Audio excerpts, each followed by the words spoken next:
Welcome back, fellow value investors. We are nearing the end of the year, and it's a good time to start thinking about taxes. I have several big gains, and if I just continue on without selling any of my losses, I'll be paying Uncle Sam and the state of California some taxes. Now, I'm all about paying my taxes, but if there's an opportunity to sell some shares on companies that didn't do so well in 2023 and reduce my taxes, I'm all for it. I'd like to share with you how I'm harvesting tax losses in order to pair those losses up with some big gains that I've had in 2023 and reduce my tax bill. I'd like to take you through that process and share with you what I'm doing, and hopefully you find it interesting. Do me a favor and like my video and subscribe to my channel. And please provide comments on what you're doing to lower your tax bill. So 2023 has been a good year. Year to date, the S&P is up about 19%, especially technology stocks have been doing great. If you look at, we hit a really nice high point at the very end of July. I sold positions around this zone here, and I sold almost in my entire position in Netflix, which was up significantly compared to 2022. So it was a big winner. I also sold Broadcom, and Broadcom was a pretty big position that I had, but the AI craze really made that stock price go up well beyond where I thought it was valued. So I took big gains on those two stocks. And those are two stocks that I want to pair up with some losses in order to reduce my tax bill. Tax loss harvesting is really when you have a year where you have a lot of gains, you can look at your portfolio and look at some positions that are underwater, you're losing money, sell them, and it reduces your tax bill. It's not rocket science, but timing is really important. And I'll share with you how I'm selling some shares in order to reduce my losses on some big gains. There's also some important rules to follow to avoid wash sales. And take a look at wash sales if you're not familiar with them. So Broadcom is a big winner for 2023. This was a really good semiconductor company. I really like the company, but following the blue line here, it just really took off, and it was the AI craze. So I really sold my entire position and said, I'll take, I think at that time it was 35 to 40% above my estimated value. And if I cannot explain why a stock is being sold at a premium, a significant premium, I sell. I'm a value investor. I'm a value investor when I buy. I'm a value investor when I hold, and I'm a value investor when I sell. In this case here, I sold. Will AI, turn into something really neat? Yeah, I think it may. But I don't know who's going to win or lose. And how long will the demand for all these chips and GPUs last?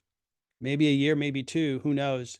And the big premium that was put on Broadcom was just too high. You can look at my video that I put together on Broadcom. It's on my channel, and take a look at my detailed analysis. But the long and the short of it is I had a big gain on Broadcom.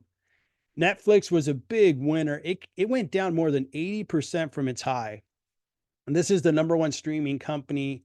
And as a value investor, I couldn't resist but to buy a big position in Netflix. And that was a huge winner. And I sold it around the same time frame and took a big gain. So those were two big winners that I'm now looking at a pretty good sized tax bill if I leave it as is. So instead, the big surprise from a sector perspective in 2023 is healthcare. It didn't perform very well, and that's a surprise. As we headed into a recession, I think it should do well, but boy, I've been really surprised by Pfizer and CVS. Both of these were substantial losers for me. And the reason for it is I had a lot of shares. So today, as a matter of fact, I sold pretty much my entire position in Pfizer as well as CVS. I only kept one share of each because in 31 days, I plan to buy back my shares. And really what that's going to do, it's going to save me a lot of money. Let me show you how. So here's a real life example of a big gain I have and how I'm pairing it with a loss in order to save some money. So I sold Broadcom and it was a good position. I sold it and had a nice gain of $22,728. If I would have just decided, hey, I'm just going to pay the taxes on it, you have federal, you have state, and for 2023, this is the federal rate, and then this is the state rate here in California. So combined, I'd pay 36.3% on that gain. Now, that would be about an $8,250 payment that I'd be making in April of 2024. But you know what? Pfizer has mentioned healthcare has been down and it was a big loser. It's a big position I have in Pfizer. So really selling enough Pfizer to take a $22,000 loss is a good idea for me because I could pair that loss with the gain up here. And really it saves me that $8,250 payment that I would make if I didn't do this. And if I look at saving $8,250 and compare it to the position I have in Pfizer and really look at, okay, in order to make that type of return of $8,250, it's about a 42% return on my money. So I'd rather take that, 42% for sure, earning it over 31 days, as opposed to hoping that Pfizer really rises that much. I doubt that that's going to happen. It's a big cap. Maybe it goes up 5-10%. I'm still way ahead. I plan to buy Pfizer after 31 days, and I'll recover that position at some point. I still believe in the company.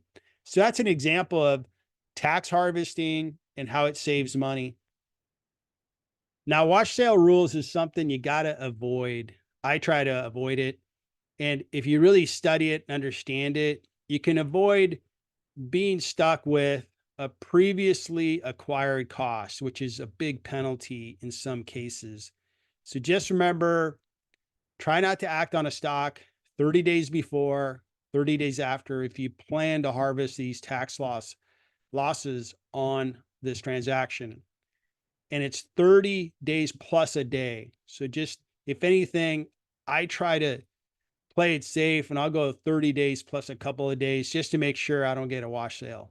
So tax harvesting is a good idea for me. And I'm glad that I'm able to pair some losses with some real big winners. I'm still carrying a lot of good appreciation in my stocks, but the ones that I had to take off the table, Broadcom and Netflix, which are just huge wins, but were way over my evaluations.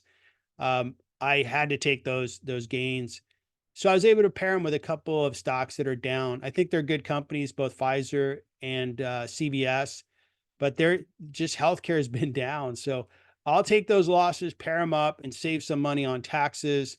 It's all legal, it's all legitimate. So I'm very comfortable with that plan. I hope you found this video on tax harvesting interesting. If you could do me a big favor and like my video, I'd appreciate it, and subscribe to my channel. Thank you for watching.